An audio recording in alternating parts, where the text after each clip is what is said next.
కృష్ణలంక ముంపుకు గురవుతా ఉంది. Retaining wall కట్టాల్సిన పరిస్థితి ఉంది, కానీ పరిస్థితి చూస్తే కట్టల.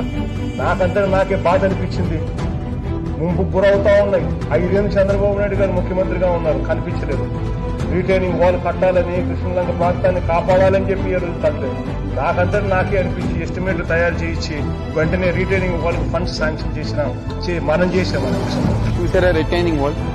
ఇదివరకు ఇదే ప్రాంతంలో 1,00,000 క్యూసెక్కులు నీరు వస్తే, వరదలు వస్తే మీ ఎదురుగా ఉన్న ప్రాంతంలో అంటే కరకట్ట ఇళ్లలు కానివ్వండి, నీళ్ళన్నీ గల ఇల్లంతా గల నీళ్లు వచ్చేసి ఒక పక్క సామాన్లు, ఇంకో పక్క చంటి పిల్లల్ని మోసుకుని పునరావాస కేంద్రాల్లోకి వెళ్ళేవారు. ఎన్నో ఇబ్బందులు, ఎన్నో కష్టాలు పడేవారు.